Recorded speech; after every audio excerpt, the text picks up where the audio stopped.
Welcome to JonGetsGames. Today I'll be reviewing Muse. Now, this game was designed by Jordan Sorensen, and it is a party-style, team-based game where you have a big deck of beautifully illustrated, highly surreal type cards, and then a smaller deck of clue restrictions. And then each round you have one team trying to make life hard for the other team who is trying to use that clue to actually guess which one of these surreal-looking cards is the correct one. Now, I will first explain how the game plays in more detail, and then I'll jump into my review. In order to set up a game of Muse, all you have to do is shuffle up the Muse cards and the clue cards, and then split all the people around the table into two teams as evenly as possible. Then you can jump into the game, and you're going to draw 6 cards from the top of the Muse stack, as well as 2 cards from the top of this clue stack, and you're going to give them to one of the two teams. What happens next is this team is going to be looking at all of these different cards, and they're going to choose a single one of these clue cards and a single one of the Muse cards to hand over to one person on the other team who's going to be the clue giver. Now, we are going to be coming up with the restriction, so in this case, we have the option of going with name a tangible object that can be found in your home, or we have use your finger to draw a shape in the air. So we might want to take this one right here and maybe choose this one, and we would then give these over to that opposing team. They will only look at these cards, they will not have access to any of these, and they will then give this clue. In this case, maybe they try to draw out a claw or maybe the lightning in the background, and once that happens, then all of these cards are going to be shuffled up together and then presented to everyone else on that other team, and they simply need to figure out which one of these 6 cards was meant by the clue giving person. At this point, they will, of course, do a bunch of talking, trying to figure out what it is, and if they are able to correctly guess the card, then this goes face down in front of them, and it is 1 point.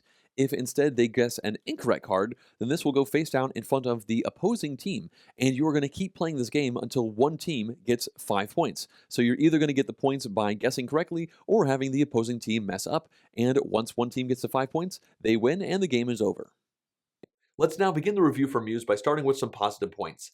And the first of these has to do with the aggressive team role that happens every single round. So by this, I mean you have one team that gets 6 of the Muse cards and then 2 of the restriction cards, and they need to pick a matching pair of 1 Muse card and 1 restriction. And it's aggressive because you are trying to come up with the hardest set of 2 cards. And there's effectively 12 different options that you're trying to pick your way through. And you're trying to set traps, you're trying to be as elusive as you can with these clues and these options to try and trip up the other team. And to a certain extent, I think this is where most of the game of Muse actually is, and is in picking out what those other people are going to do. And then, of course, you give them the card and the restriction, and they play off that, and they kind of like that part is fun as well. But like the meatiness of this game, as meaty as it actually gets, is in this decision. And I like that it makes that team feel somewhat vested as well, because they pass that on over there, and if the opposing team misses, then the aggressing team is going to feel like they did that intentionally, like, aha, you did exactly what we wanted you to do. Or if the other opposing team gets it, then you're going to feel like you kind of got let down, you let yourselves down, and you maybe could have done a little bit better. So yeah, I enjoy that process the most out of any other aspect of the game in general, and I just like how vested you feel as the aggressing team. Next up, we have positive number 2, and for this one, I just have to briefly state how quick this game is to actually learn and teach. I think the first time we played it, nobody knew the game at all, but one person just kind of pulled out the rules, which is a single card, and only one side of that card has all of the rules to the game. I think they read it in about 2 or 3 minutes, and then we just got right into the game. And teaching this game also takes about less than a minute or something like that. You really do just jump into this one so quickly, and I think that's a big positive for this style of team-based party game. Now for my third and final positive point, I want to briefly talk about the artwork in this game. There's really not much else to say than it is stunning, and I love the fact that the cards are just gigantic and there are so many of them. It is definitely a fun part of this game as you draw from the deck and see all of these new wacky type things. There are some really strange ideas that are portrayed on these cards, and I have enjoyed kind of seeing what new stuff comes out of that deck. I think at this point it's been shuffled a few times, but after playing the game 3 times, in that third play, I was definitely seeing new cards at that point. Okay, let's now go ahead and move into my neutral points, although I only have one to discuss here, and it might seem a little bit obvious, but I do want to mention that when you're playing this game, at all points in time, one half of the people who are playing aren't really doing anything. So what that means is when you start a round and you have one half who are trying to figure out which of the cards should be and which one of the restrictions, well, the other people they may as well just talk amongst themselves because there's nothing they can do while that first team is thinking. And I have seen situations where you kind of have to like speed it up, like, okay, guys, pick one of them. We do want to get back into this. And then the moment they do, they pass it over. The person gives the clue out, and then that team is just sitting there thinking about which card it's going to be, and they're talking back and forth. And now the aggressing team isn't really doing anything. And to a certain extent, they're not doing anything, but they're also spectating and hoping that the opposing team will pick the wrong thing to try and see how that pans out. But I figured it was worth mentioning that it's kind of an interesting situation where in this team-based game, only one team is ever doing really anything at any given time. Next up, let's now move into the negative section, and I again only have one point to talk about. And if I'm being honest, it's not a very negative point, but I have noticed as I played this game a few times that oftentimes the fun option when you are the aggressing team trying to pick between the two restrictions is not always the thing that's going to win you the game. And by that I mean a lot of those cards will say like name a location or name a person or name an article of clothing, but other ones will say make a facial expression or pose, or there's all sorts of like kind of physical animated things, or maybe like hum a song. And those are clearly more fun and you like to subject your friends to those things.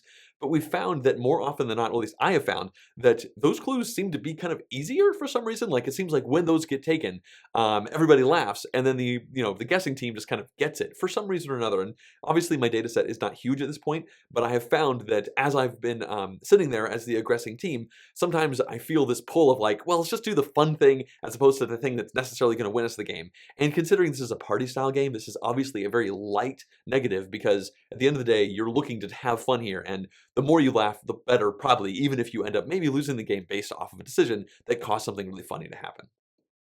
All right, let's now discuss the variability for Muse, and I think it's pretty much what I expected going in. Now, you have the big deck of Muse cards and then the slightly smaller deck of Clue cards, and in both of those, you have a decent variety of stuff. Like in the Muse cards, that's wacky art and it displays a whole bunch of very strange things, and then the guessing cards, they do vary pretty well from, making physical poses to making noises to just saying the name of a person. There's a whole bunch of things in there, and I haven't looked at them, but I'm assuming all of them are unique. And so at the end of the day, it seems like it has given the kind of variability that I expected of this kind of party game. When it comes to player count, Muse supports 2 to 12 players, and realistically, it is a different game at the 2 and 3 player count. I have not played it at that. I think I've only played at 6 and 8 or something like that. Maybe I played at 7 at one point as well. But when you are at the 2 and 3 player count, you effectively get rid of the aggressing side entirely, and you just are playing cooperatively against the random shuffle of the deck as you are giving clues. And to me, I think that gets rid of the most interesting part of this game, which is the trying to make a nasty thing for your opponents. So I have no interest in playing this one at 2 or 3. Maybe it's fine, but it's just not going to be for me. I think 4 is probably okay, because as the aggressors, you can collaborate together to kind of set a trap, but as the guessing team, you then will only have one person. You don't get to collaborate and talk about what those options are. And at a 5-player game, of course, one of the sides is going to be lopsided. So I feel like this game is definitely best at 6, 7, and 8. Probably all of those are relatively good as you can discuss back and forth. And it's probably fine at 9 to 12 as well. I just figure if you're getting up to like 10 to 12 people, that just might be too many voices to talk back and forth, and it might make the game go a little bit longer than it should, as people are all trying to make their argument known. So yeah, at the end of the day, I think 6 to 8 is the sweet spot for this one. In conclusion, I've played Muse 3 times at this point, and I have enjoyed all 3 of those plays. And I wasn't super expecting to when I first went into it, because this is not my wheelhouse at all. I have had fun with party-style games in the past, but it's not the kind of game that I usually seek out. And I was able to play this one at Essen last year, and it was kind of a situation where somebody brought it out, and we said, okay, let's give it a shot.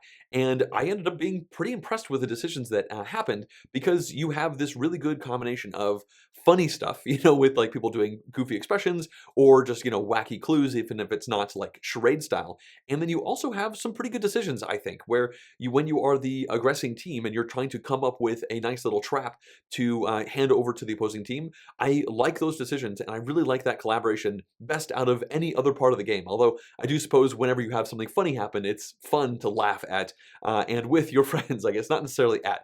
But either way, this one has gone over well with most of the people that I've played it with. I wouldn't say that it's been like a rockstar mega hit. I mean, it's been played 3 times in the last several months, so it does not come out that often. But again, my play group does not gravitate towards party-style games that often anyway. So this is a game that I recommend if you're looking for this kind of lightweight, team-based fun experience. And yeah, I think this one works really well. As always, I'd like to thank everyone who's been supporting this channel through Patreon, including all of these producer level pledges. If you too would like to directly support the channel, please check out patreon.com/JonGetsGames to learn more about it.